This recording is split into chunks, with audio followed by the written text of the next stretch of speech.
Bonjour, bienvenue à ce 101e RD Corner, où nous allons faire un tour d'actualité des appels à projets en cours au niveau régional, national et européen. Et on fera un focus aussi sur l'appel à projet Alternative Verte 3 avec la Banque des Territoires représentée par Naomi Joly. Donc voilà le sommaire.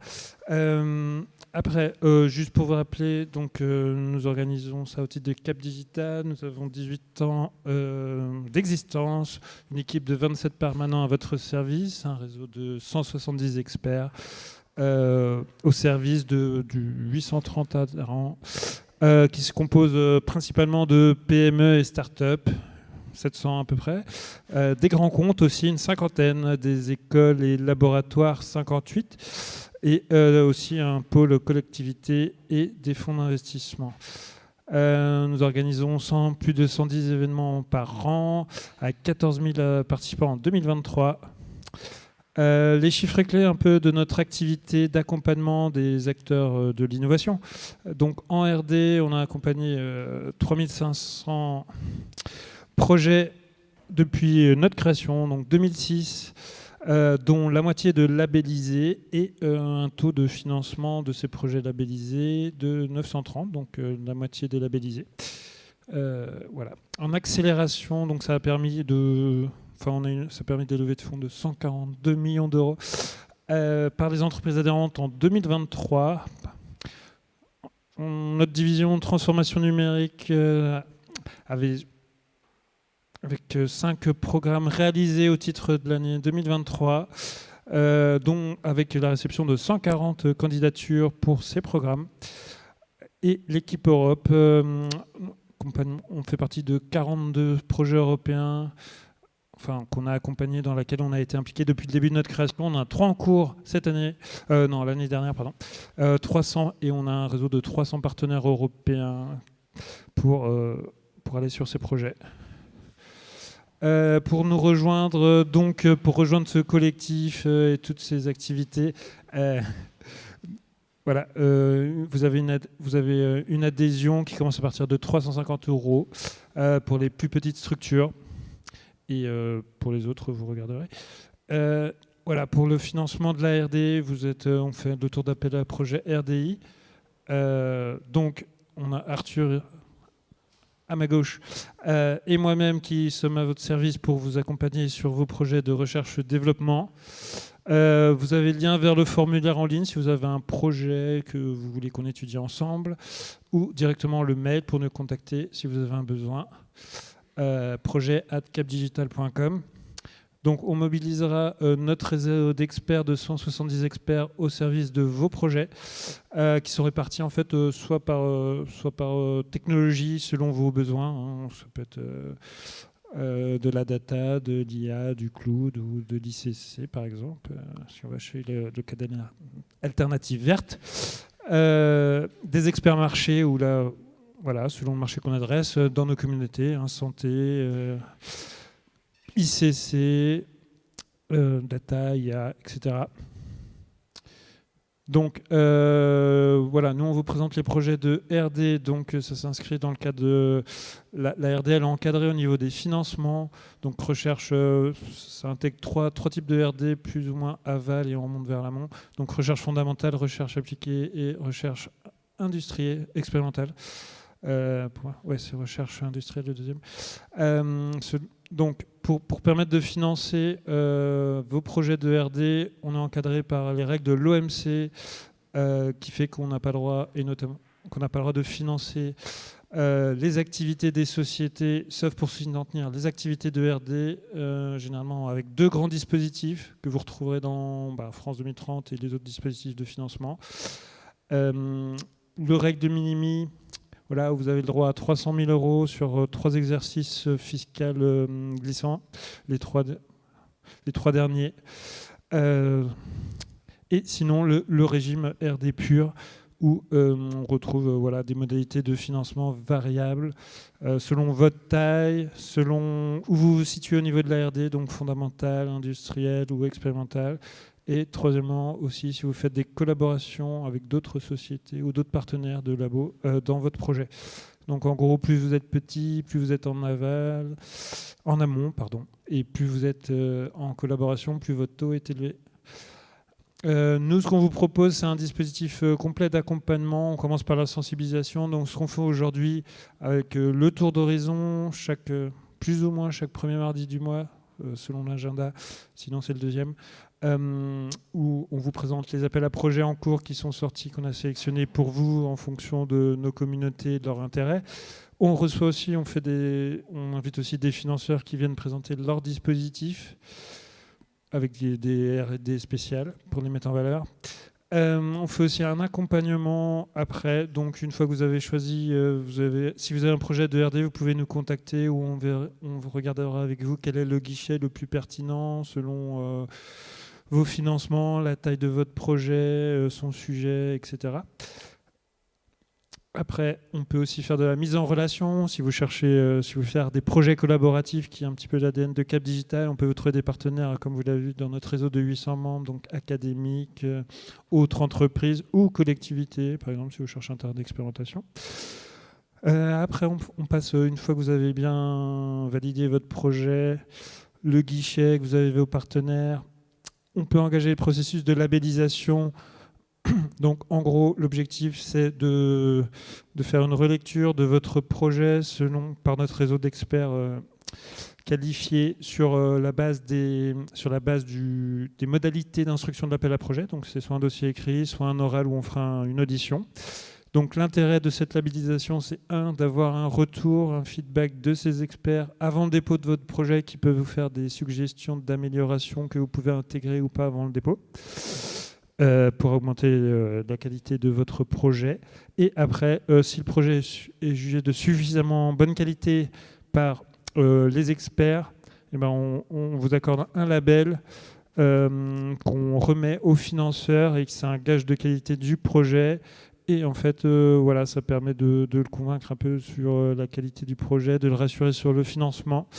Je vous renvoie au 100e RD Corner où on avait une intervention d'un lauréat qui parlait de l'intérêt de l'ARD pour crédibiliser son projet auprès du financeur. Et après, on fait de la visibilité, etc. une fois de la vie du projet, donc mise en avant, valorisation avec nos équipes, notamment la communication. Donc j'ai fini pour cette introduction et on va passer à un focus sur l'appel à projet. Ah oui. Donc je vous rappelle juste France 2030 rapidement, un plan de 54 milliards qui vise à répondre de manière compétitive aux défis écologiques et d'attractivité du monde de demain et favoriser l'émergence de champions dans les filières d'excellence. Je rappelle aussi, c'est sur le site officiel, vous pouvez savoir que France 2030, c'est un double objectif transversal de consacrer 50% des dépenses à la décarbonation et 50% aux acteurs émergents, donc vous. Le tout sans faire de dommages à l'environnement par les dépenses. Donc là, on a parlé 2 fois d'environnement, que ce soit de ne pas faire d'atteinte à l'environnement ou de participer à la décarbonation. Donc c'est pour ça que quand on vous reçoit, on insiste pas mal, et notamment les experts sur développer l'aspect environnemental et votre impact environnemental dans le cadre du dépôt des projets. Voilà, après je vais passer la parole à Naomi. Excuse-moi, Naomi. Je te donne. Alors, bonjour à tous et à toutes. Je voulais vous présenter l'appel à projet Culture, soutenir les alternatives vertes qui relève donc du programme France 2030 qu'Alexandre vient de résumer dans les grandes lignes. Alors, c'est dans l'autre sens. Donc, soutenir les alternatives vertes. Donc, France 2030 s'inscrit sur des stratégies d'accélération des industries, des stratégies d'accélération qui sont sectorielles.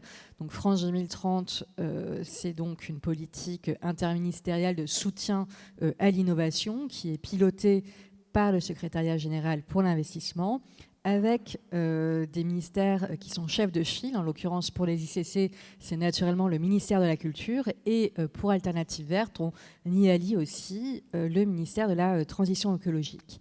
Et la Banque des Territoires que je représente est l'un des principaux opérateurs des appels à projets Culture France 2030. Et il est l'opérateur donc de l'appel à projets Alternatives Vertes. En tant qu'opérateur France 2030, au sein de la Banque des Territoires, on va mobiliser notre expertise à la fois en connaissance du secteur des ICC, en matière de financement, de transition écologique. Le groupe Caisse des dépôts, c'est 100 milliards d'euros qui sont investis pour la transition écologique dans les 5 prochaines années. Et on va aussi accompagner les porteurs de projets depuis la conception du dossier jusque, si vous étiez lauréat, donc jusqu'au suivi et au déploiement de votre projet. Alors, pardon. Oui, alors d'où vient cet appel à projet Alternatives Vertes? Peut-être une remise en contexte. Eh bien, au départ, c'est un diagnostic qui a été partagé par l'ensemble des acteurs culturels lors donc des états généraux de la culture, les états généraux des ICC, qui ont été organisés par le ministère de la Culture. Et il en est ressorti plusieurs volontés, plusieurs constats, et notamment donc une volonté partagée qui était d'engager plus volontairement la culture dans la transition écologique. Et donc, de ces états généraux découle une stratégie d'accélération des ICC qui va être déclinée en un ensemble de programmes, eux-mêmes adossés à des véhicules financiers que sont les appels à projets. Aujourd'hui, l'appel à projet Alternatives Vertes, c'est 35 millions d'euros depuis la première édition en 2021. On a une deuxième édition en 2023 et bientôt une troisième édition donc qui va sortir dans le cahier des charges va sortir dans le courant du mois.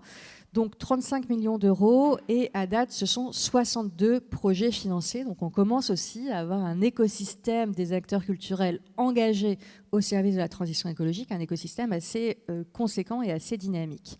Alors, comme l'évoquait Alexandre, en fait, tous les appels à projets, et notamment tous les appels à projets culture, comportent un volet d'évaluation environnementale. Les critères environnementaux sont des critères d'évaluation de vos projets dans le cadre donc de France 2030.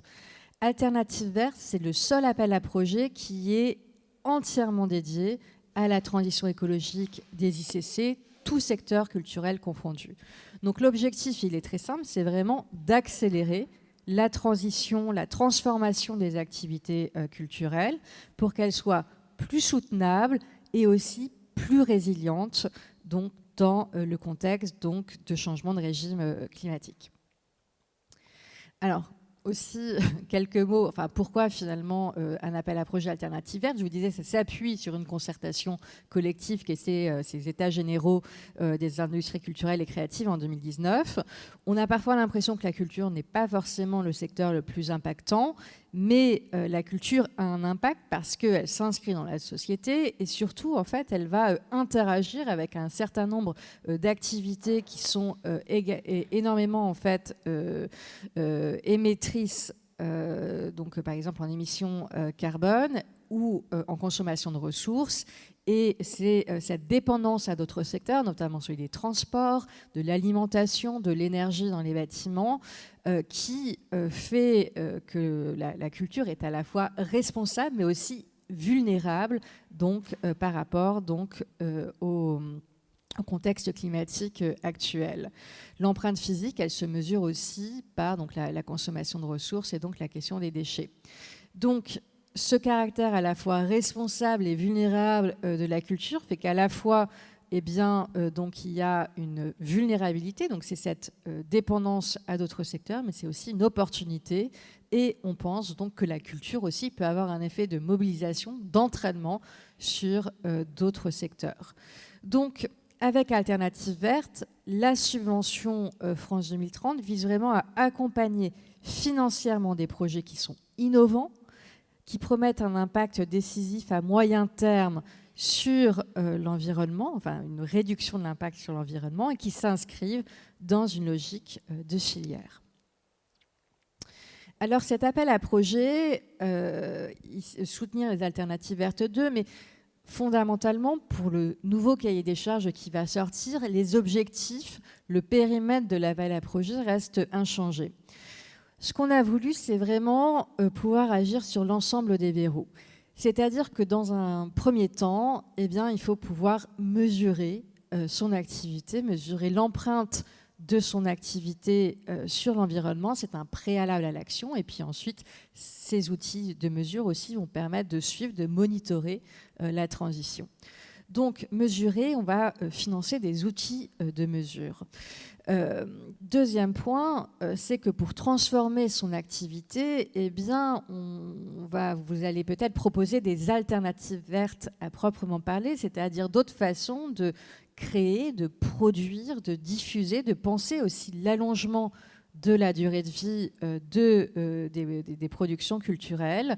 Et donc, ce sont d'autres façons donc, de penser, de produire la culture. Et on a ajouté aussi un volet de formation, l'appel à projet, donc soutien des dispositifs de formation continue. La cible, c'est plutôt les dirigeants des organisations culturelles, mais donc plus généralement donc, tous les professionnels de la culture pour qu'ils puissent vraiment s'approprier et monter en compétence sur ces sujets de transition. L'enveloppe, vous la voyez à l'écran, c'est 25 millions, c'était pour Alternative Verte 2, on avait 10 millions Alternative Verte 1, et on va arriver dans Alternative Verte 3e édition. Cette 3e édition, eh bien, elle va d'abord s'appuyer sur un reliquat de l'enveloppe d'Alternative Verte 2, donc on part déjà avec 9 millions 3, et on verra, et ça sera dans le cahier des charges aussi, c'est une enveloppe qui va être amenée à être abondée au fur et à mesure. Mais pour le moment, il y a toujours donc ces 9 millions 3 qui sont sécurisés et qui sont donc un reliquat d'Alternative Verte 2. Qu'est-ce qu'on soutient? On soutient des projets qui sont d'envergure. Il y a vraiment cette question de l'ambition, hein, donc de vos objectifs. Et on reviendra sur les critères tout à l'heure, mais ces projets d'envergure, ça s'exprime aussi par un budget minimum des projets déposés qui est de 150 000 €, avec des subventions qui, montant minimum est de 100 000 € jusqu'à 2 millions d'euros.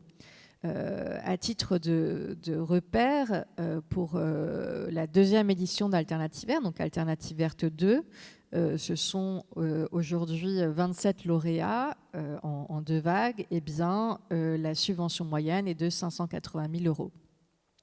Alors vous voyez aussi à l'écran, on a abaissé donc ces seuils pour les outils de mesure. Un projet d'outil de mesure pourrait avoir un budget abaissé à 80 000 € avec une subvention donc, qui pourrait être à partir de 50 000 €. Et puis, donc, on va revenir sur la question des taux bonifiés. À qui s'adresse l'appel à projet Alternative Verte? Eh bien, à tout le monde. À tout le monde, c'est-à-dire donc aux acteurs des industries culturelles et créatives, mais ce sont vraiment tous les secteurs. Là, par exemple, sur l'annonce des lauréats qui a été faite pour la vague 2 de la 2e édition d'Alternative Verte, on a par exemple la presse, notamment. Donc, on a aussi l'édition. Donc, vraiment, tous les secteurs sont couverts. Des acteurs publics ou privés. Finalement, c'est seulement les services centraux qui ne peuvent pas candidater à cet appel à projet. Et ce qu'on va valoriser, c'est aussi les dynamiques partenariales, c'est-à-dire que vous pouvez répondre seul, mais, et on va voir que c'est aussi dans une logique aussi d'impact, il est préférable néanmoins de déposer une candidature avec d'autres acteurs et donc de former un consortium. Mais donc, voilà, une adresse extrêmement large. Les projets attendus, c'est ce que j'évoquais, des outils de mesure de référence, préférablement en accès libre. des outils aussi qui sont conçus avec des acteurs culturels, des acteurs référents, des alternatives vertes, donc, et puis des dispositifs de formation continue. Et donc, ce sont aussi des principes que l'on va retrouver sur la 3e édition d'Alternatives vertes. Alors, si on s'attarde maintenant sur les critères de sélection, on a déjà, je me permets de les rappeler, ces grands principes d'intervention de France 2030, qui naturellement sont présents dans notre appel à projet Alternatives vertes. 5 grands principes d'intervention. Le premier, c'est donc des principes de cofinancement des projets. Votre projet ne pourra pas être subventionné en intégralité par France 2030. Cofinancement, et la subvention prend en charge 50% des dépenses de votre budget, mais avec un taux bonifié à 70% si vous êtes une TPE-PME, sachant qu'une association peut être aussi une TPE-PME, donc si vous êtes TPE-PME selon le droit européen, ou bien si vous présentez un projet collectif, c'est-à-dire si vous avez des partenaires. Donc, cofinancement 50%, bonifié à 70%, TPE-PME ou projet collectif. L'innovation est bien entendu un critère déterminant avec une acception large de l'innovation qui peut être de rupture ou incrémentale, technologique, de modèle économique, d'organisation. France 2030 intervient en amorçage de projets pour soutenir des projets qui vont être viables à moyen terme. Donc en amorçage, la subvention n'a pas vocation à couvrir des frais de fonctionnement.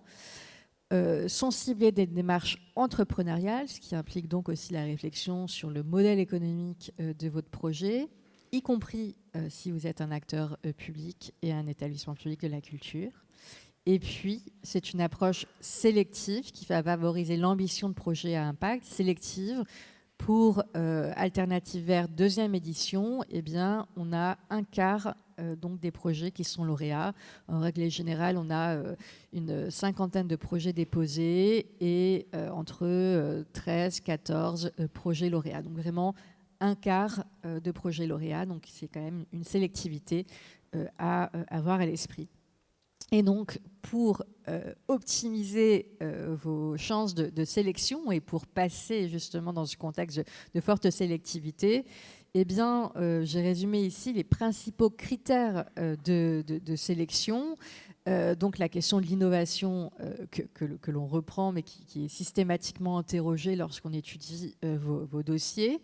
Le caractère structurant de votre projet, c'est-à-dire est-ce que finalement vous vous appuyez sur un diagnostic, sur un besoin, et est-ce que vous apportez une réponse à une problématique environnementale essentielle pour les industries culturelles et créatives.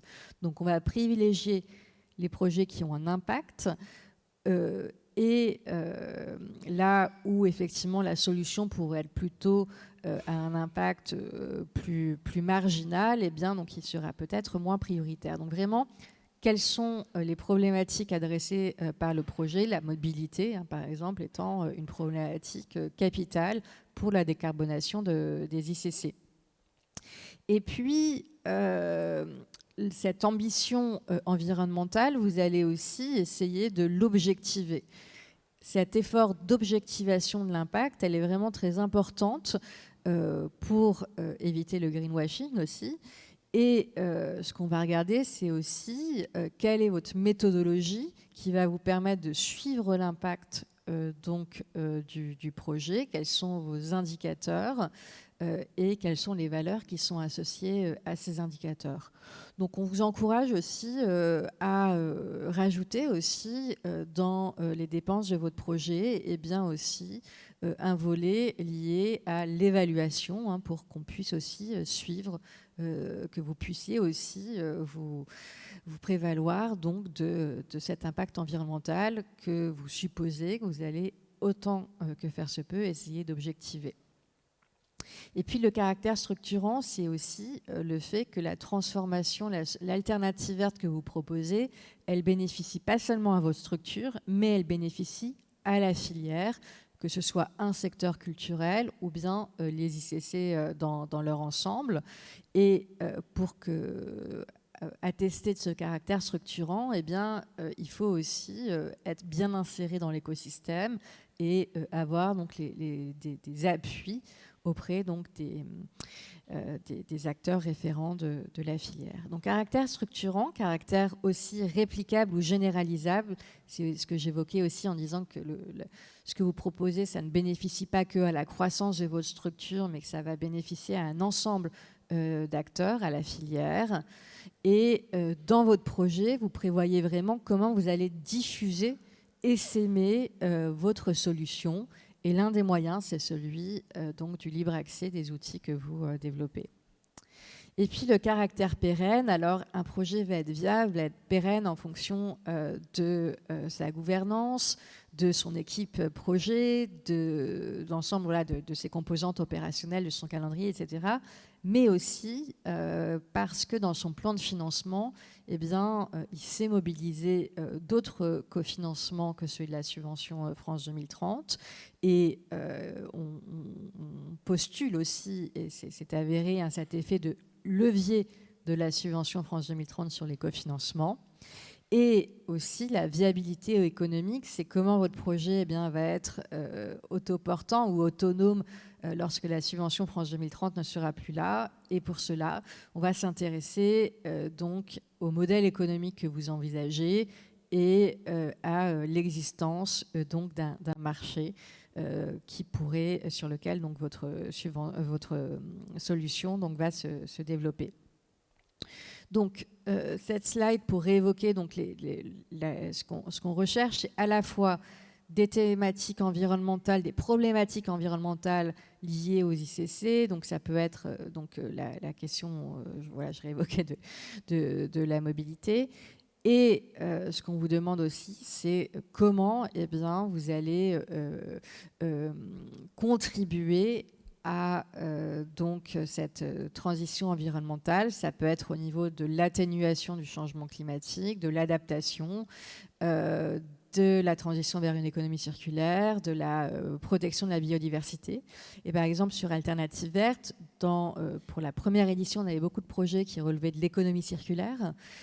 Ça avait été aussi mis en avant dans le premier cahier des charges. On a eu aussi beaucoup de projets en lien avec l'atténuation, donc la réduction des émissions de gaz à effet de serre. Désormais, on voit apparaître de plus en plus de projets qui s'emparent de la question de l'adaptation au changement climatique, donc de façon vraiment de repenser les systèmes de façon holistique, de repenser le modèle culturel, ou aussi des projets qui s'intéressent à la biodiversité. Et ces sujets-là aussi, on espère, notamment la biodiversité, les voir plus présents dans les prochaines candidatures.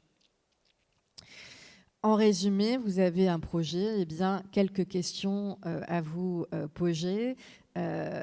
Proposer des solutions décisives, vous allez vous demander quel est mon potentiel de réduction d'empreinte environnementale, en quoi mon projet s'empare d'une problématique essentielle, et en quoi mon projet présente un caractère d'innovation.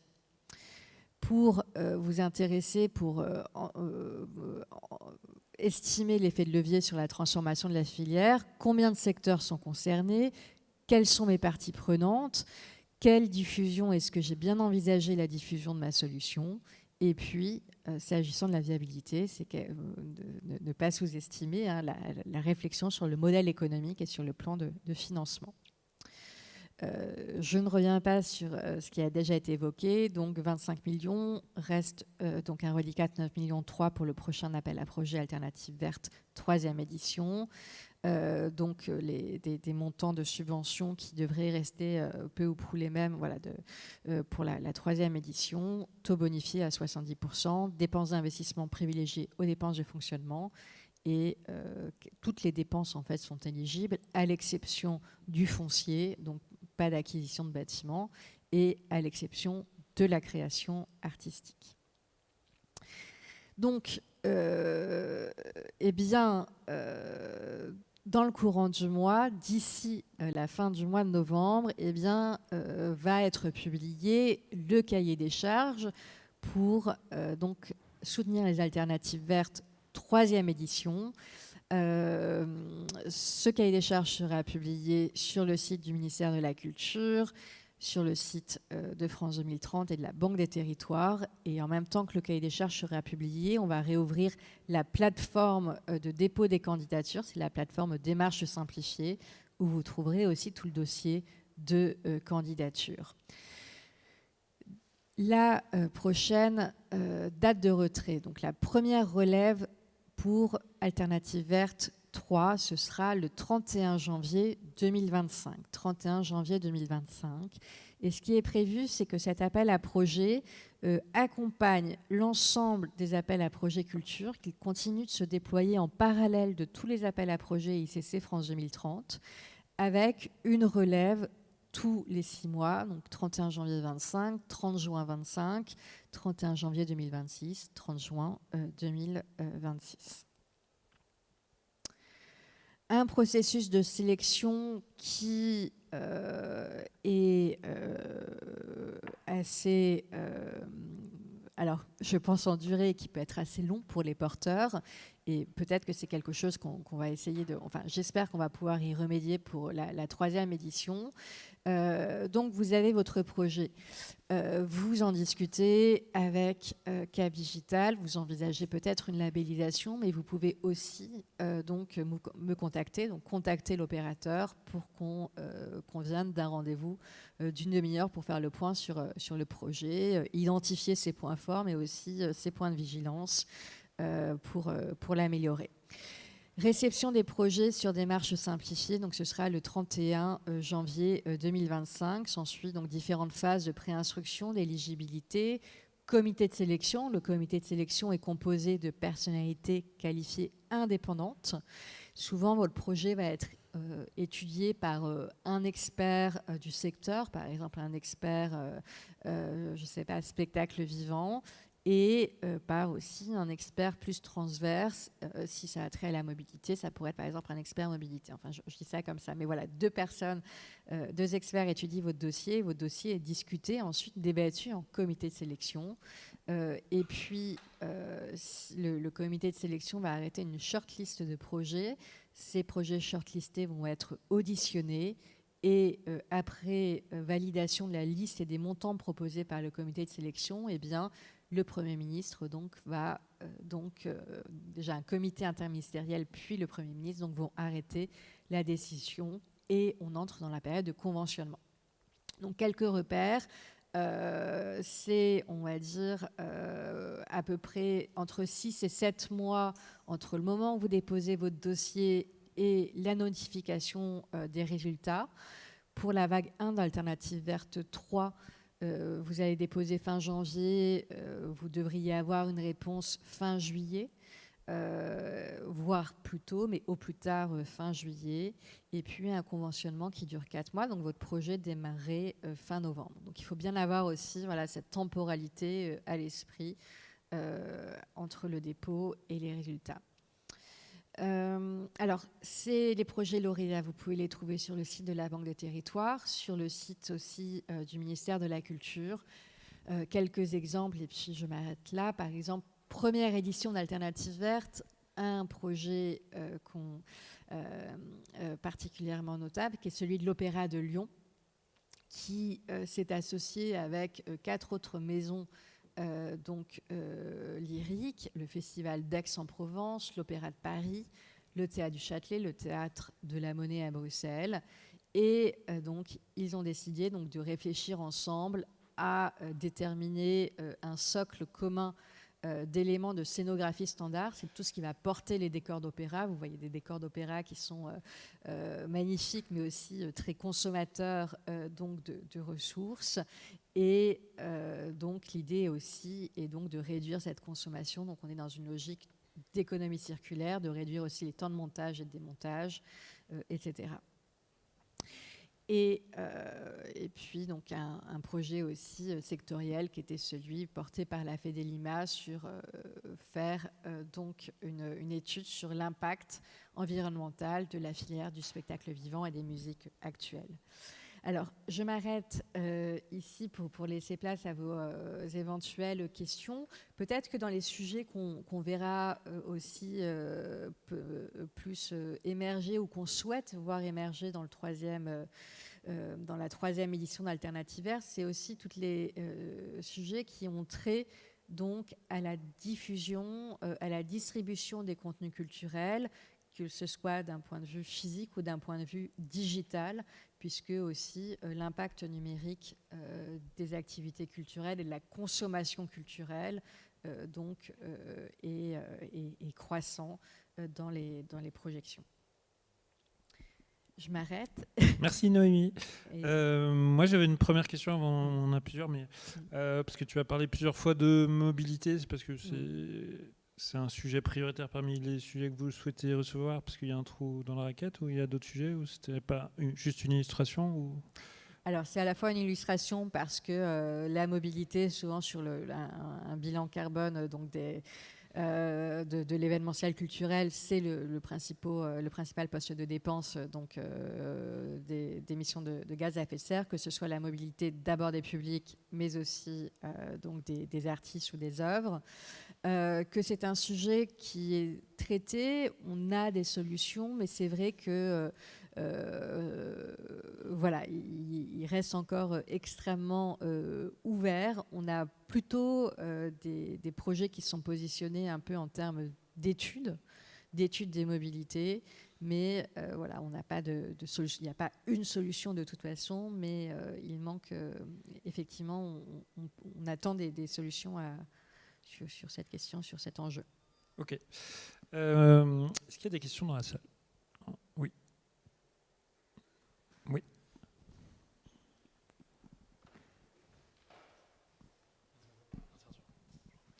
Bonjour, je me demandais, vous avez parlé des dépenses qui n'étaient pas éligibles, notamment de tout ce qui touche à l'acquisition immobilière sur des bâtiments.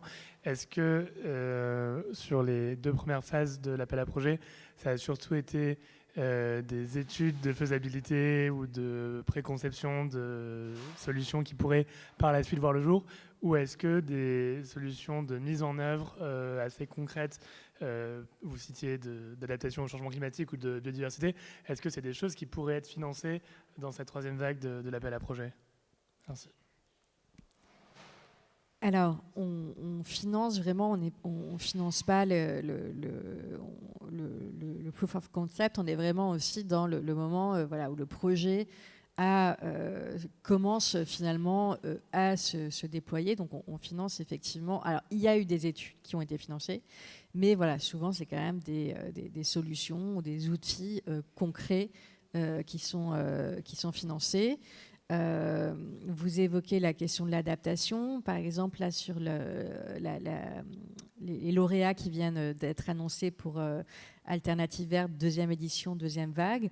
On a effectivement par exemple la Friche Belle de Mai qui a déposé, qui est lauréat pour un projet de redirection des établissements culturels et qui va proposer une réflexion et un accompagnement pour repenser les modèles culturels. Donc, je ne sais pas si ça répond à votre question quand vous parliez d'adaptation. Là, on n'est plutôt pas dans une logique d'atténuation, mais d'adaptation, repenser les modèles avec des expérimentations dans différents établissements. Et sur la question des bâtiments, alors je ne suis pas sûre d'avoir compris comment vous l'articuliez, vous l'avez évoqué au début de votre question. Mais voilà, un projet qui se déploie, on peut financer par exemple de l'équipement, on peut financer des machines, mais voilà, en tout cas pas l'acquisition de foncier. Je ne sais pas si j'ai répondu à votre question. Alors peut-être quelques questions pratiques.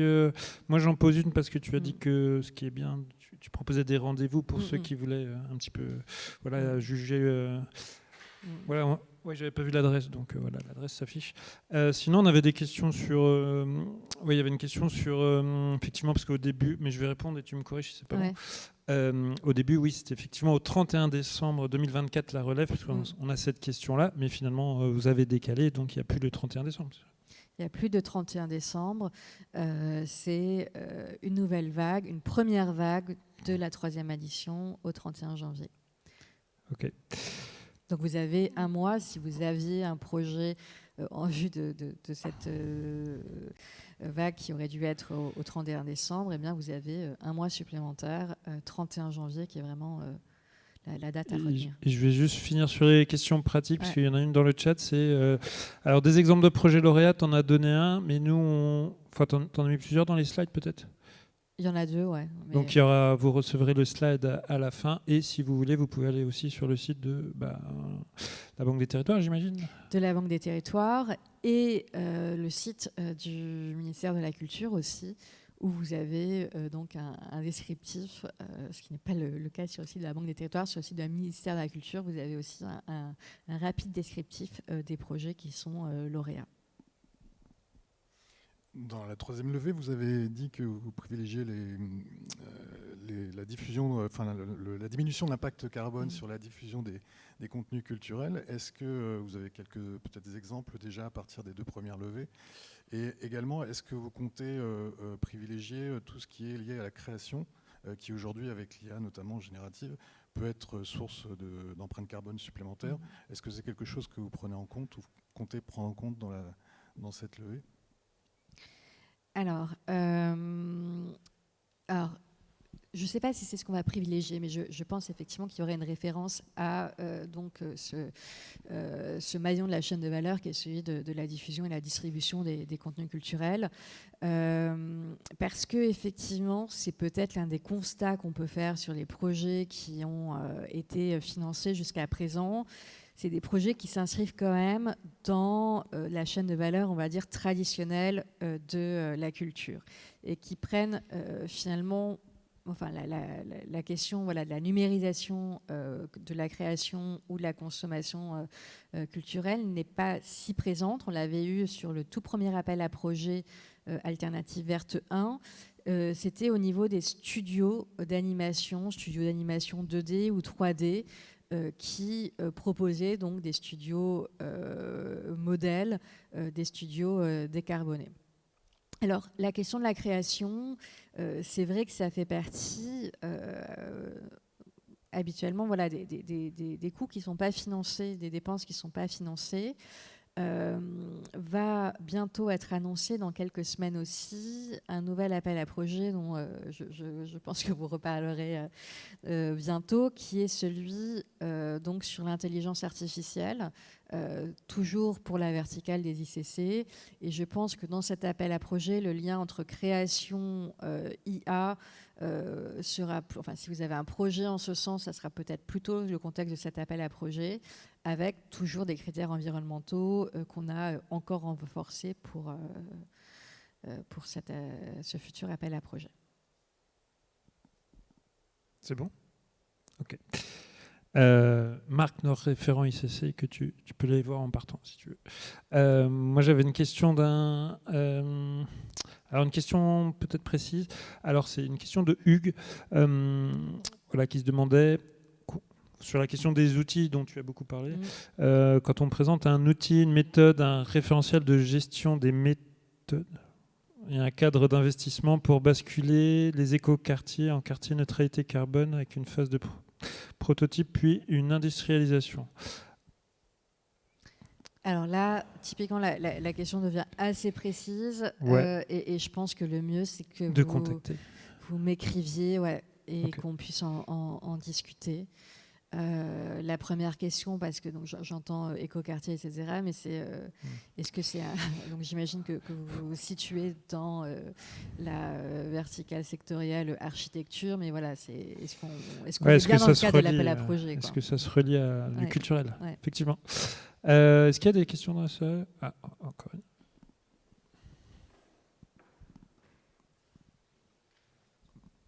J'avais une deuxième question.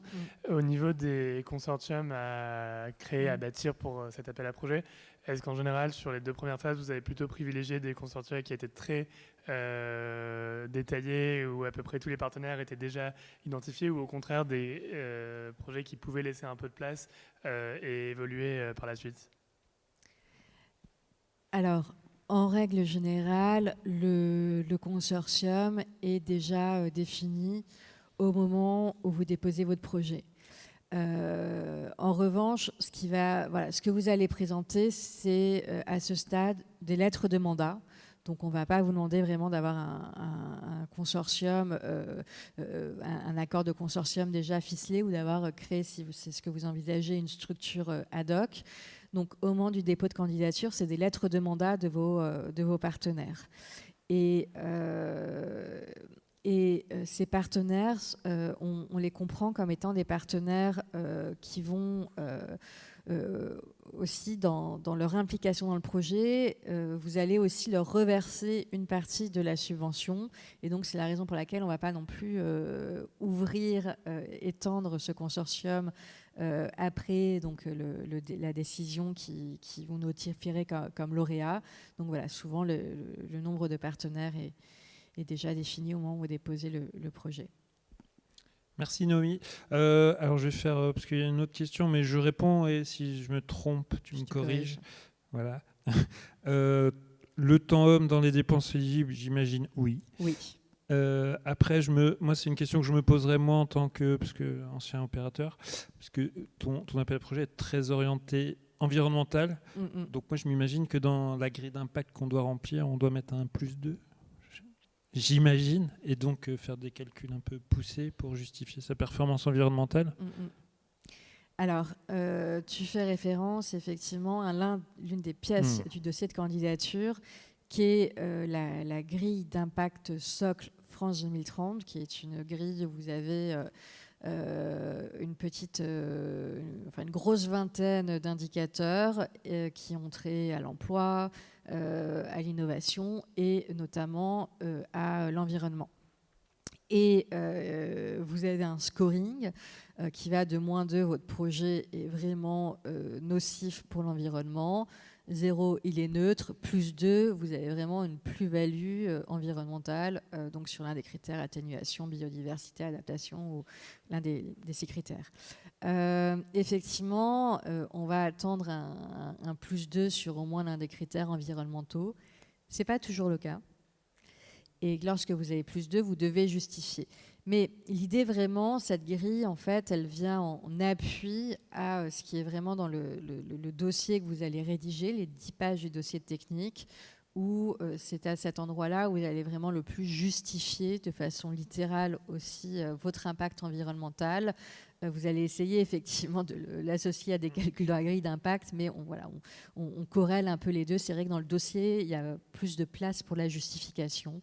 Là où la grille d'impact peut demander parfois de simples métriques, notamment dans le cas d'un +2. Ok. Je ne vois pas d'autres questions. Merci Noémie. Merci d'être venue. Et vous aurez aussi dans vos réponses aux questions, sur la page de l'appel à projet sur la Banque des territoires, il y a déjà une FAQ, je crois qu'on a toujours laissée.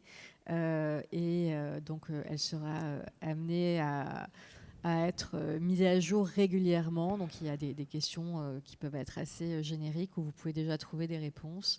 Et puis surtout, surveiller d'ici la fin du mois donc la publication du nouveau cahier des charges et la réouverture donc du site Démarches simplifiées pour le dépôt de votre candidature. Enfin, d'abord pour le retrait du dossier de candidature, puis le dépôt de votre dossier. FAQ, c'est Banque des territoires ou Démarches simplifiées ? Sur les deux. Okay. Banque des territoires et ensuite Démarches simplifiées. Merci beaucoup d'être venu. Écoute, merci de ton invitation. Merci à vous.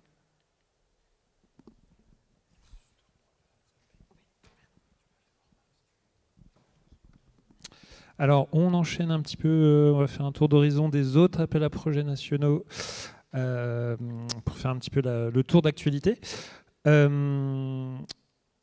Attends. Ouais, ok, c'était là. Voilà. Là, donc, quelques appels à projets avec des dates dans les prochains mois qui viennent et qui peuvent intéresser nos communautés. Donc, on a un appel à projet sur la cybersécurité, donc soutien aux PME et startups pour renforcer leurs compétences dans le domaine de la cybersécurité. Donc, cet appel à projet, il permet de soutenir le développement de solutions innovantes de confiance par les PME et les startups, avec comme objectif l'émergence de prototypes et de démonstrateurs sur des verrous techniques, la montée en maturité de l'offre de prestations cyber et l'amélioration de capacité de projection dans dans les activités de normalisation. Donc vous pouvez travailler sur 3 axes. Le premier, c'est développer des solutions cyber et faire des développements techniques sur plein de briques que je vous laisse regarder. Donc on est sur de la brique logicielle. Un axe 2 sur des soutiens aux prestataires qui souhaitent s'inscrire dans une démarche de qualification PAMS. Donc si vous voulez avoir cette certification qui est prestataire d'administration et de maintenance sécurisée, si vous voulez déposer un dossier pour vous faire certifier, vous pouvez être financé pour ça et être accompagné. L'axe 3, c'est soutien aux PME et startups qui travaillent dans le domaine de la certification, dans la normalisation. Donc voilà, ils soutiennent les activités qui veulent aller, PME, startups qui veulent aller sur ce champ. Alors c'est un appel à projet qui est individuel, qui se réserve donc aux PME et aux TPE puisque c'est l'objet. C'est des durées courtes, 6 à 8 mois. C'est des taux d'aide qui peuvent être intéressants, jusqu'à 100% si vous allez en minimi. Dans la limite de 150 000 €, c'est de la subvention pure. Donc ça permet de financer effectivement des petits projets, budget supérieur à 30 000. On a un dépôt de candidature pour demain, donc c'est peut-être un peu tard, mais il y en a un autre en janvier. Ça sera la dernière de ce qu'on a vu. Donc voilà. Après, un petit peu sur... oui. Solutions innovantes pour les réseaux du futur 5G, 6G. Alors, ça, c'est la dernière vague de cet appel à projet qui vise à soutenir des projets innovants sur tout ce qui concerne les réseaux, notamment 5G, 6G. Alors, vous pouvez faire des lancements de travaux de R&D sur des évolutions de la 5G et de la préparation de la 6G avec plein de sujets, de la virtualisation de réseaux, du edge, etc. Des applications aussi pour les applications de la 6G par exemple. Vous pouvez aussi développer des solutions. On va retrouver le sujet souveraineté de France 2030, développement de solutions souveraines pour les réseaux télécoms garantissant un haut niveau de sécurité et de fiabilité. Et un troisième axe, et on retrouve le sujet de l'impact environnemental des réseaux télécoms. Voilà, en complémentarité avec la stratégie d'accélération numérique éco-responsable. Donc là, c'est des projets individuels et collaboratifs, durée 18 à 60 mois, plus gros budget, donc supérieur à 2 millions d'euros et 1 million si vous êtes une PME seule. Taux d'aide de 25 à 80%. On revient à ce que je vous disais au début, selon votre taille, si vous êtes plus ou moins en aval ou en amont sur la R&D. Et si vous faites du collaboratif ou non, voilà, vous voyez les taux, ça va de 25 à 80. C'est la dernière relève, c'est le 26/11/2024. Donc si vous avez un projet, rapprochez-vous de nous rapidement. Espace de données, aussi la dernière relève, appel à projet intéressant parce qu'il reste, a priori, il reste des financements dessus, donc ça peut être intéressant de se positionner dessus, comme celui d'avant où il y a des financements restants. Donc là, c'est soutenir la création d'espaces de données pour permettre la circulation de données dans un cadre de confiance entre un nombre d'acteurs au sein d'une même filière. On parle d'outils logiciels dédiés au partage, au traitement des données. On parle aussi de structures de gouvernance pour assurer cet accès aux données dans un cadre, en garantissant l'accessibilité, l'interopérabilité et la qualité des données. Donc vous pouvez travailler sur des plateformes, des outils collaboratifs et d'interfaces de programmation des API permettant l'échange, le partage des données sur plein de filières. Vous avez plein de titres, mais ils sont assez ouverts au niveau des filières possibles, vous pouvez regarder. Il y aura quand même des exigences en termes d'interopérabilité. On vous demandera d'être conforme au principe de Gaia-X. Alors, si ça vous intéresse, on peut vous mettre en relation avec des gens qui travaillent là-dessus, qui sont adhérents chez nous et qui sont dans nos locaux. TerraLab. Après, on vous demandera aussi de créer une structure pour la gestion opérationnelle de l'espace de données. C'était soit en portage, soit en livrable du projet, mais voilà, il faut l'avoir en tête. Donc, projet individuel, si vous êtes déjà un GUE, une société de projet, ou plutôt collaboratif avec 6 partenaires max représentant une filière, budget supérieur à 2 millions d'euros. Là, vous avez les taux de 25 à 60% en RDI pour une activité économique, et pour les académiques, ils ont leurs régimes spéciaux de 50 à 100% selon leur mètre de calcul. On a une partie de l'aide qui sera en subvention et l'autre partie en avance remboursable. Appel au projet qui se clôt le 4 décembre pour la dernière relève. Donc si vous avez un projet, venez nous voir rapidement. Donc là, c'était les anciens appels à projets qui se terminent. On a aussi des nouvelles appels à projets qui commencent et qui vont durer sur un certain nombre de mois avec plusieurs relèves. Donc là, on a Challenge Prévention Santé, notamment qui vise à mettre en œuvre des dispositifs innovants dans le champ de la prévention, intégrant des produits et technologies de santé. Donc on peut faire différentes combinaisons. Ils sont ouverts à de la biotechnologie, des diagnostics, du numérique, de l'organisationnel, interventionnel. Et vous devez faire votre projet sur un échantillon de population assez important pour le valider. Le dispositif innovant en prévention. Pour les projets attendus, donc vous pouvez proposer un projet innovant en prévention intégrant un ou des produits ou technologies de santé innovants qui peuvent être combinés à d'autres innovations, qu'elles soient notamment numériques ou organisationnelles, avec l'idée de réduire la prévalence de pathologies ou prédire les incidences dans la population. Vous pouvez traiter de nombreux sujets, c'est pour ça qu'on vous l'a mis. Notamment ce qui est la perte d'autonomie, donc qui est assez ouvert au numérique pour les acteurs de Cap Digital, mais vous avez plein d'autres sujets que vous pouvez regarder. Lutte contre la fertilité, santé de l'enfant, santé mentale, maladies chroniques, etc. Donc c'est un appel à projet qui peut être individuel ou collaboratif. Donc là, c'est assez ouvert au niveau du collaboratif. Le budget, c'est de 5, on attend des gros projets, de 5 à 10 millions d'euros. Durée des projets de 12 à 48 mois. Taux d'aide, vous retrouvez le régime général RDI, 25 à 60%. Et pour les académiques, de 50 à 100%. Et pour les activités non économiques, ça sera 50. Forme de l'aide, répartition pour les activités économiques entre subventions et avances remboursables et activités économiques, 100% de subventions. Alors la première relève, en fait, c'est le 10 décembre, mais on vous l'a mis parce qu'il y a des relèves jusqu'en 2026. C'est un assez gros appel à projet. À regarder. Nous, on vise plutôt le montage de dossiers pour l'année prochaine. On recevra peut-être BPI pour le présenter plus en détail l'année prochaine. Innovo, qu'on vous avait présenté plusieurs fois, qui a été doté de 100 millions d'euros pour accélérer en fait la mise sur le marché, passage à l'échelle de solutions innovantes pour lever les verrous technologiques dans la gestion de l'eau, les usages et le traitement de l'eau. Donc il y a un thème transversal qui est le numérique pour adresser ces sujets.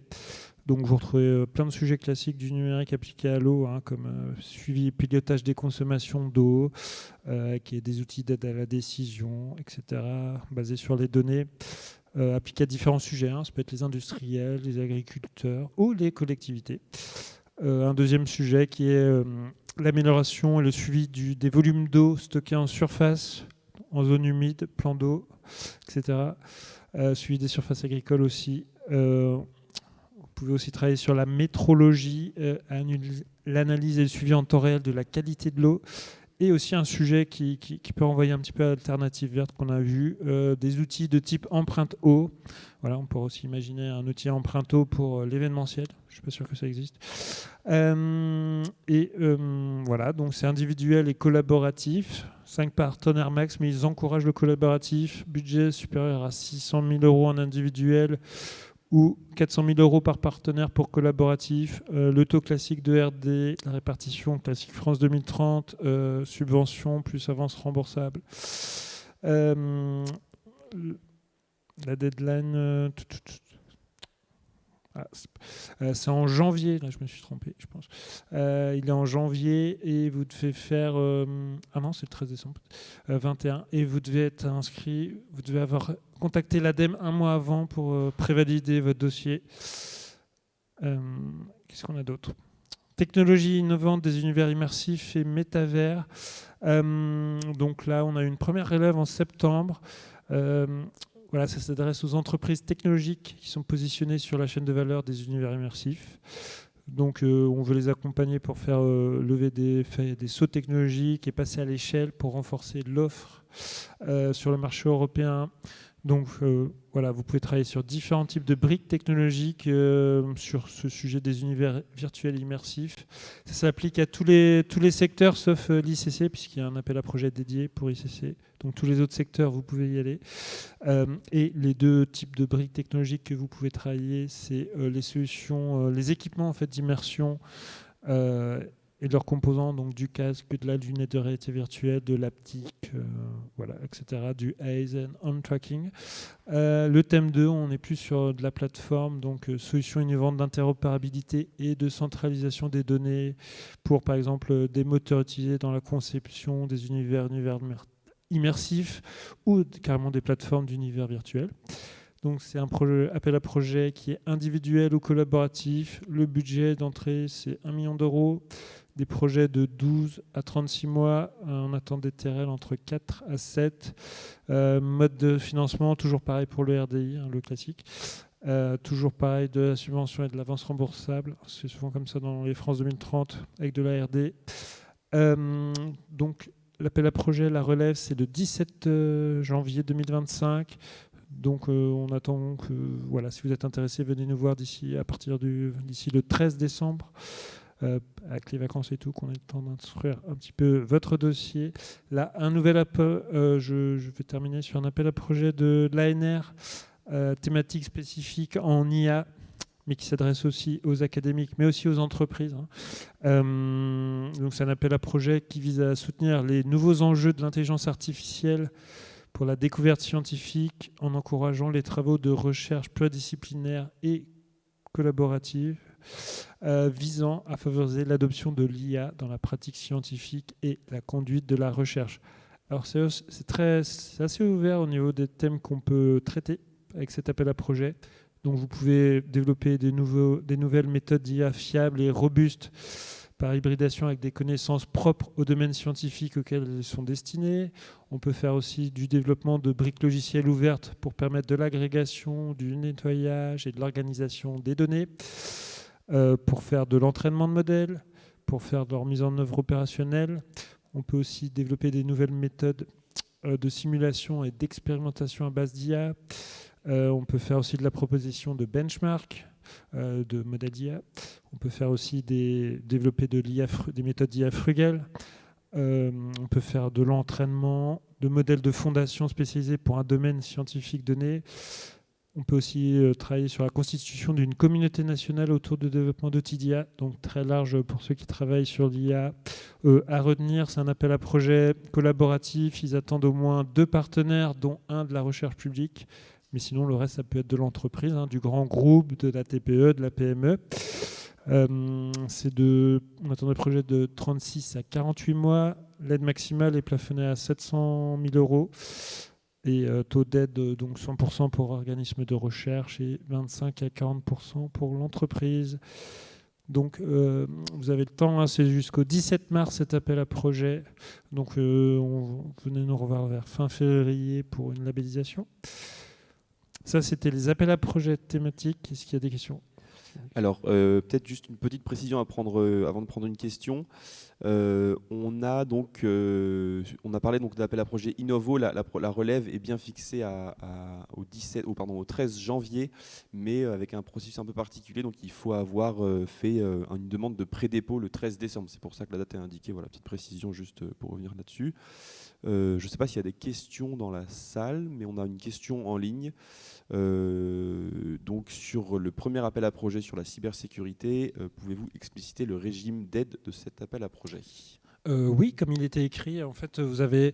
Alors, comme c'est des petits tickets, ils vous proposent soit le régime des minimis, donc c'est une aide qui est ouverte sans condition dans la limite de 300 000 euros sur 3 régimes fiscaux successifs. Donc à vous de regarder votre situation, si vous avez encore du minimi possible pour vous. Donc il faut que vous regardiez si vous avez déjà consommé des minimis et dans les 3 derniers exercices fiscaux et dans quel montant, pour voir si vous êtes en dessous de la barrière des 300 000. C'est le régime le plus intéressant pour cet appel à projet puisque si vous prenez les minimis, vous avez 100%. Et sinon, vous pouvez aller en RDI, mais c'était marqué 45%, donc moins intéressant. Merci. Je ne sais pas s'il y a des questions dans la salle. Je ne crois pas, donc on va pouvoir poursuivre sur les autres appels à projets nationaux. Alexandre. Oui, donc je vous ai présenté les appels à projets thématiques.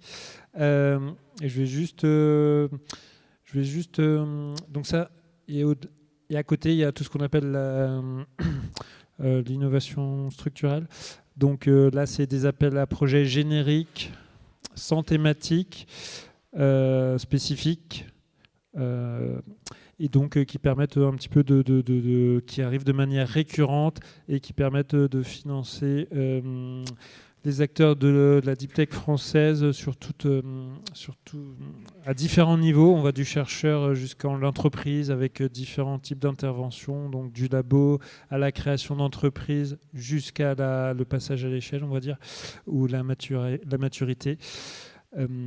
Donc il y a plusieurs types selon le niveau où vous vous situez. Il y a différents appels à projets. Là, on n'en a qu'un d'ouvert qui est IDEMO 4.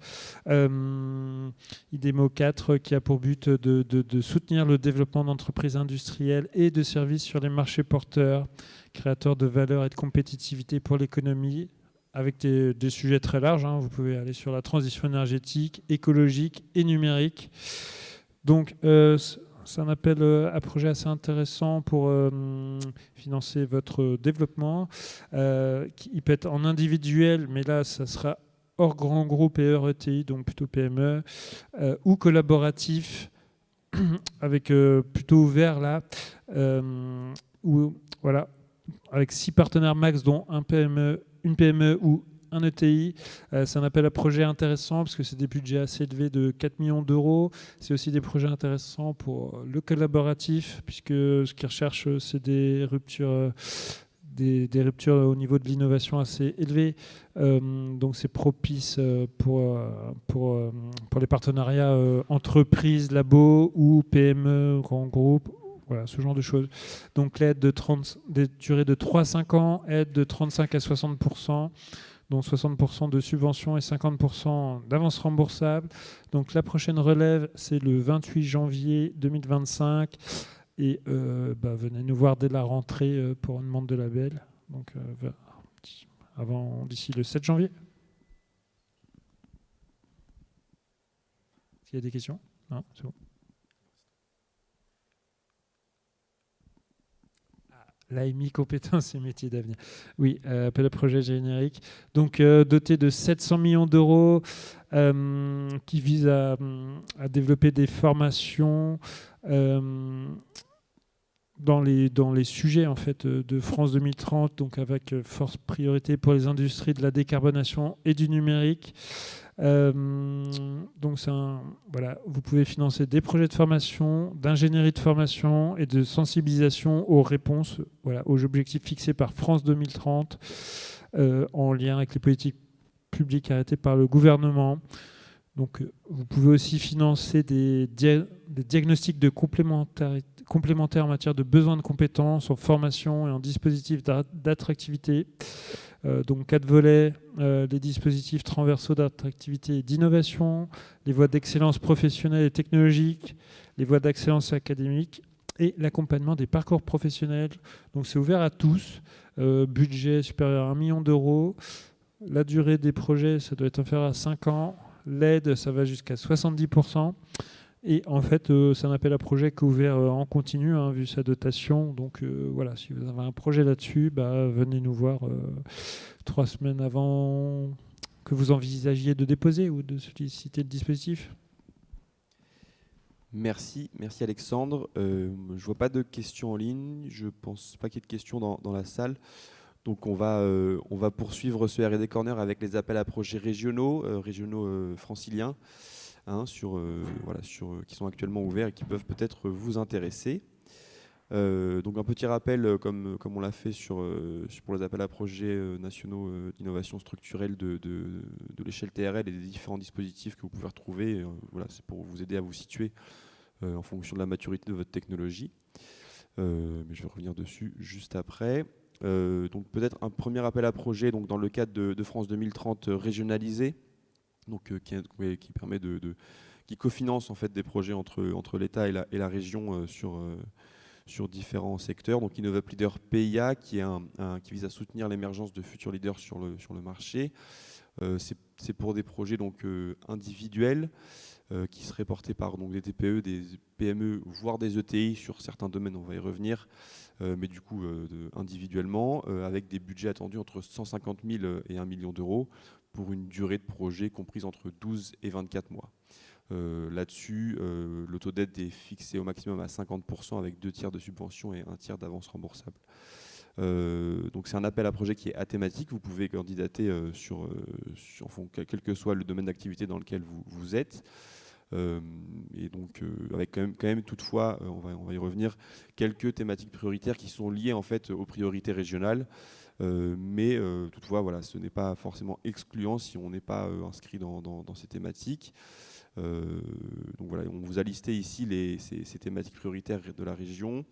Et pour les ETI franciliennes, donc avec des critères enfin des critères supplémentaires, parce que si vous êtes une ETI, vous souhaitez candidater, il faut s'inscrire sur l'une de ces 5 thématiques qui sont listées ici. Je reviens juste sur la slide d'avant, donc voilà.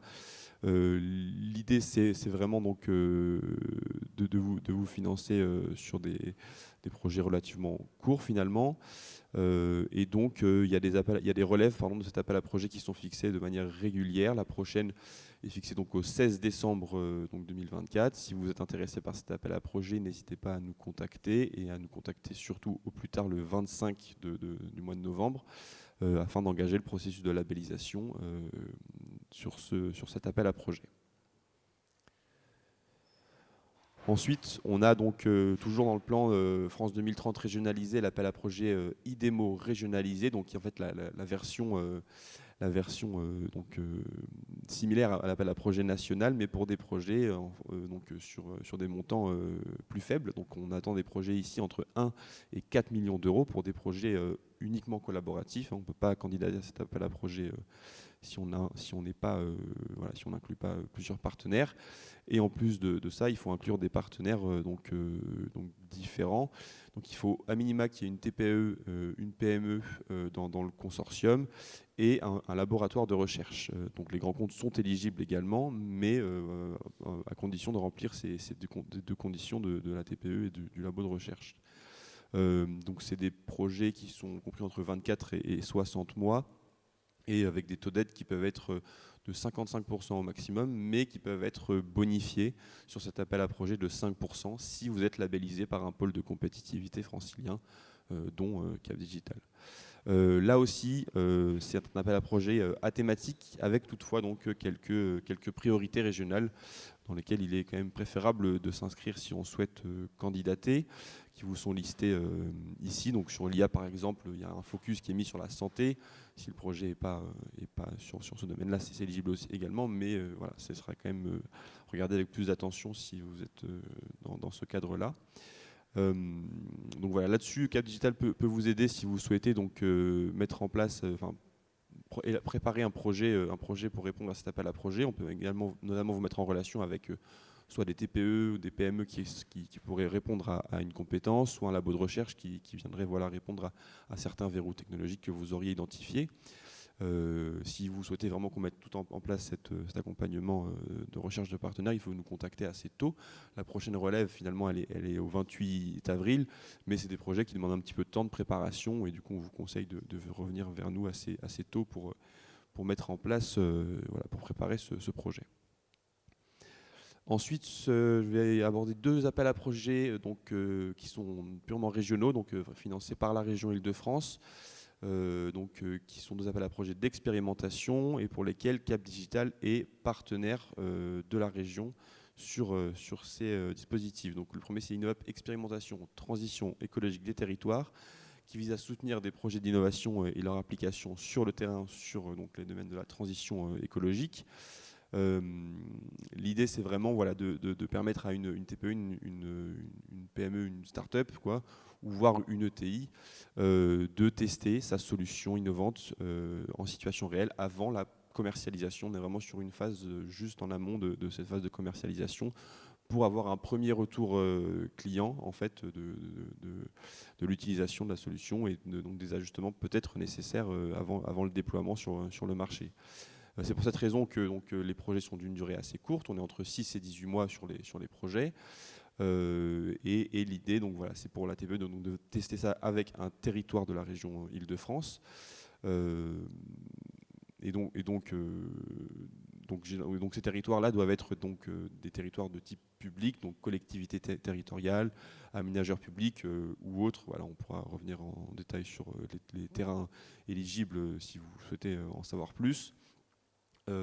Et donc voilà, jusqu'à 500 000 € de projet, vous pouvez être cofinancé à 100% en subvention, ce qui est assez intéressant, à 100% sur la part d'aide finançable, hein, bien sûr. Et l'appel à projet est ouvert au fil de l'eau. Là, vous pouvez candidater quand vous le souhaitez. Là-dessus, comme je le disais au début, on est partenaire de la région avec la Fondation Solar Impulse et l'association Construire le futur, habiter le futur. L'idée, c'est qu'on peut donc vous recevoir lors d'un entretien avant le dépôt du projet pour que vous puissiez, qu'on puisse voir avec vous si le projet est bien éligible, vous aider peut-être dans la recherche de terrain, voilà, ce type d'accompagnement, et on peut vous-même vous donner quelques conseils sur la rédaction du dossier. Et ensuite, le dépôt de projet se fait au fil de l'eau. Voilà, il n'y a pas de commission de côté région, c'est vraiment au fil de l'eau. On vous a rappelé les quelques domaines clés prioritaires, mais voilà, qui sont vraiment assez larges, et l'accompagnement que nous, Cap Digital, peut vous proposer là-dessus. Donc le deuxième dispositif d'expérimentation de la région Île-de-France qui touche au domaine de la silver economy, avec donc une volonté, voilà, de développer des solutions innovantes pour ce secteur. Et donc dans ce cadre-là, on est partenaire, nous, de Silver Valley, pour accompagner également, comme sur le dispositif précédemment présenté, les porteurs de projets qui souhaiteraient donc savoir si leur projet est bien éligible, être mis en relation avec des terrains d'expérimentation qui sont là un peu différents. Il faut que ce soit des structures de soins, type EHPAD, centre de soins. Voilà, c'est assez large là-dessus, mais on peut vous aider donc sur la recherche de terrains d'expérimentation également. Un rappel également donc des quelques domaines prioritaires sur cet appel à projet, mais qui est également assez large, hein. Et ensuite, sur les modalités, c'est les mêmes. Des projets donc assez courts, entre 6 et 18 mois, avec des taux d'intervention qui sont les mêmes. Et voilà, vous pouvez également postuler au fil de l'eau. N'hésitez pas donc à nous contacter également si vous êtes intéressé par ce dispositif. Et enfin, donc, le dispositif général de la région, hein, pour rappel, kit de soutien à l'innovation, InnovUp, qui vise à soutenir les projets d'innovation, que ce soit en phase d'amorçage réellement ou alors en phase d'expérimentation. Vraiment, ça permet de financer toute la chaîne de l'innovation et de la R&D. Donc voilà, là-dessus, c'est des projets avec des projets qui peuvent être un peu plus longs que sur les dispositifs d'expérimentation, donc peut durer jusqu'à 24 mois. C'est ouvert aux TPE, PME, ETI et même associations, dans la mesure où elles ont des activités économiques. Et voilà, le dépôt se fait également au fil de l'eau. Donc voilà. Je ne sais pas s'il y a des questions sur cette partie des appels à projets régionaux.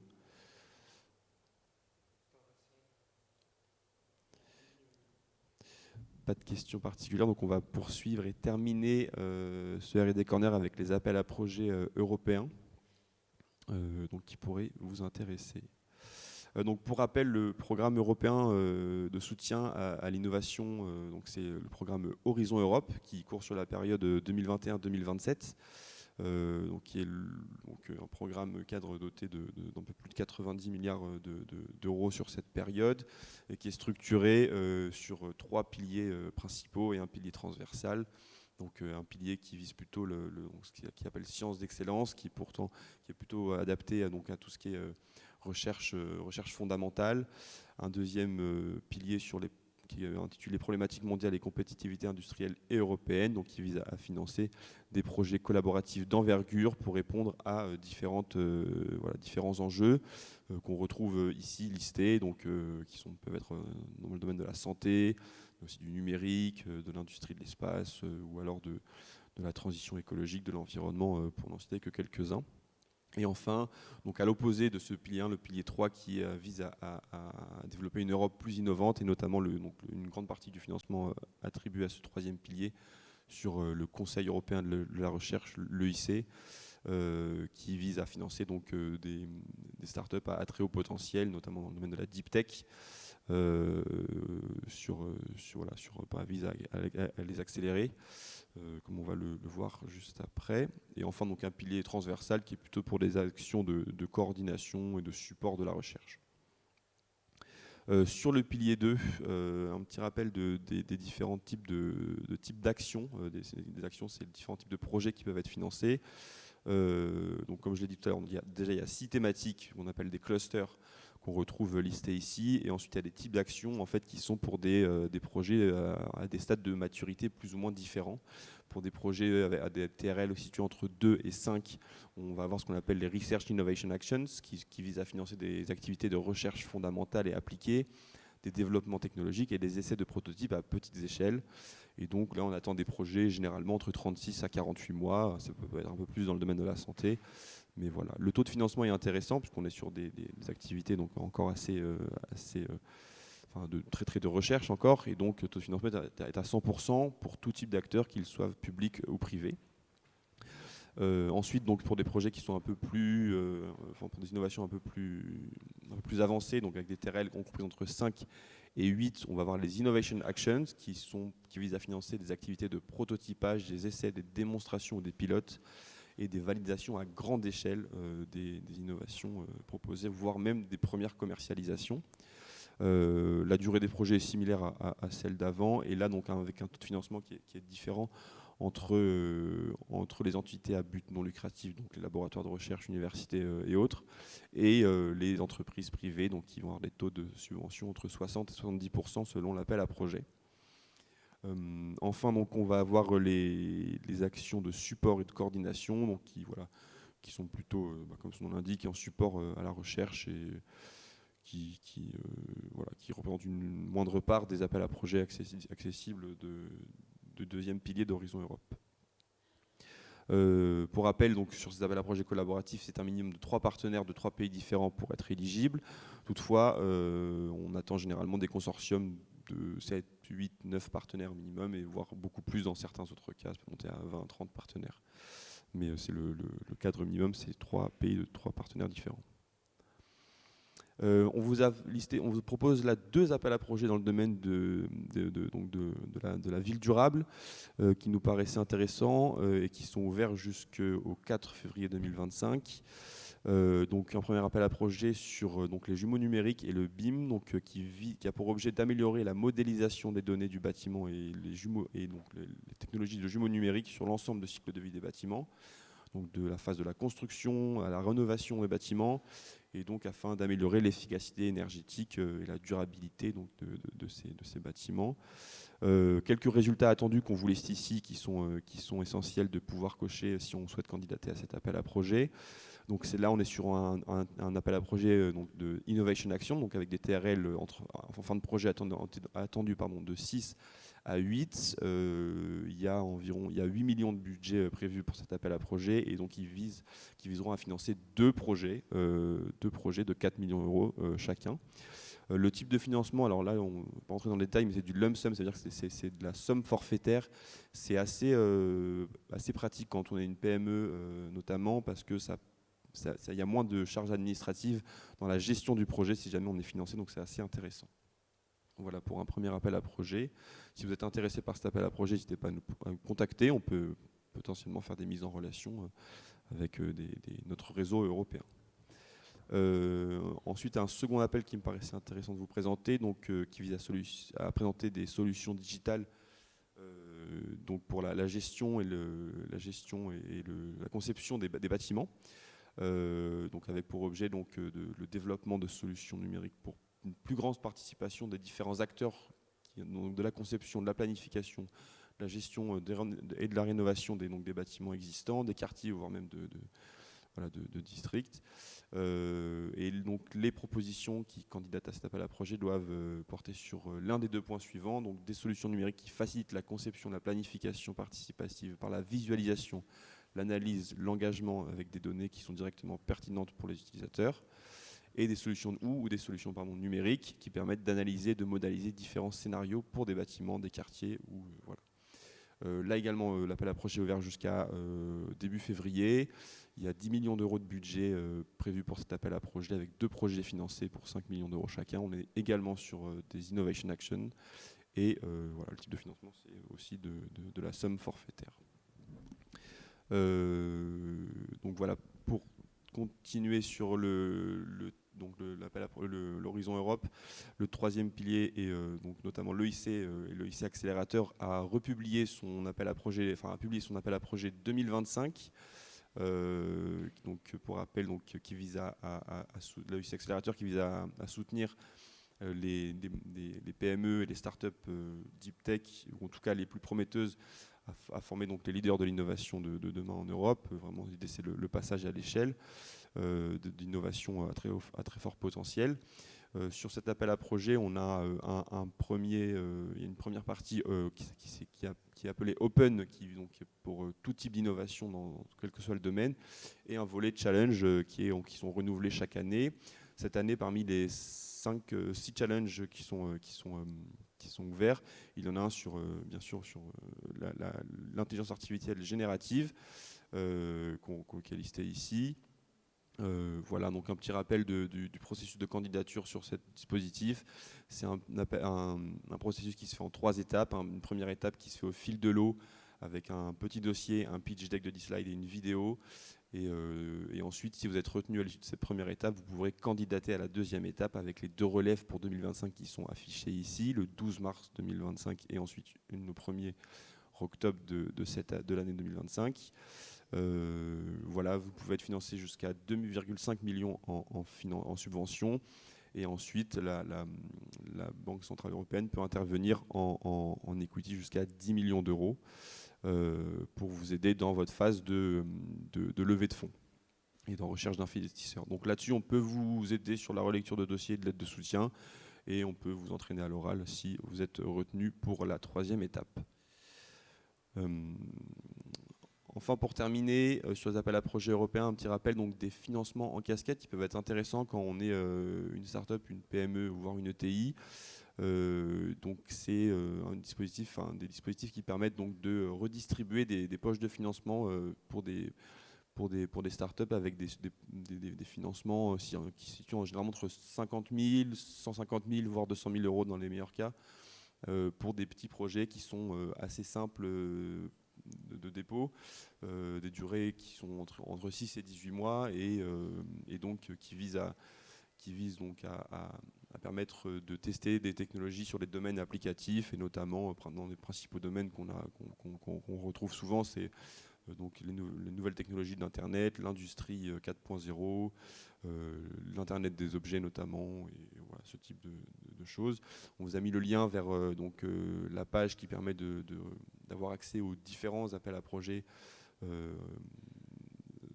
open calls actuellement ouverts. Et pour en prendre un premier exemple pour aujourd'hui, qui est actuellement ouvert jusqu'au 3 décembre, c'est l'appel à projet XR to Learn, qui a ouvert son 2e open call et qui vise à développer, à proposer donc des technologies donc de réalité augmentée pour le domaine de l'éducation. Et donc voilà, cet appel à projet qui est actuellement ouvert avec différents cas d'usage qui sont listés sur la page de l'open call. Mais si vous souhaitez en savoir plus, n'hésitez pas à nous contacter pour qu'on vous présente un peu comment ça fonctionne. Et donc là, les subventions proposées pour les projets en fonction de la nature qu'ils ont, il y a deux cas possibles. C'est 150 000 euros, entre 150 000 et 300 000 euros. Et pour des projets de 12 mois, soit portés par une PME seule, soit par un petit consortium de 3 partenaires. Voilà pour les appels à projets européens. quelques dispositifs pour vous aider dans la conception de votre dossier en réponse à ces appels à projets européens. Donc, notamment la région Île-de-France propose un service dédié pour vous accompagner, l'ANR également, avec le montage de réseaux scientifiques européens ou internationaux. C'est un petit appel à projet qui permet d'accéder à une poche de financement pour vous aider sur la conception du dossier. Et BPI également a des dispositifs pour notamment le ICI Accélérateur. Voilà. Je ne sais pas s'il y a des questions sur la partie appel à projet européen. Non. Ou pas de questions particulières. Ok. On a une question sur l'appel à projet XR to Learn. La deadline sur cet open call s'est fixée au 3 décembre 2023. Comme je le disais tout à l'heure, c'est 2024. Petite faute de frappe. Et donc, pour rappel, c'est des dossiers qui sont assez légers à constituer. Hein, donc, voilà. Pour terminer ce R&D Corner à 11h30 pile, un petit rappel des événements à venir organisés par Cap Digital. Donc un premier événement dans le domaine de la préconstruction des bâtiments en usine avec donc, notre partenaire Construire au futur, Habiter le futur, qui aura lieu le 18 novembre, donc lundi prochain, de 14h à 17h30, et encore organisé avec Bouygues Construction, un événement sur un back from le SKIUC, donc le salon pour la ville durable qui a eu lieu la semaine dernière et auquel le Cap Digital était présent, avec notamment la MGP, également un événement sur le Connect Lille, donc rendez-vous annuel des décideurs du retail, le 21 novembre, et les entretiens du nouveau monde industriel qui aura lieu le 18 et le 19 décembre 2024. Voilà, merci à tous d'avoir suivi ce 101e R&D Corner, et au mois prochain pour le suivant.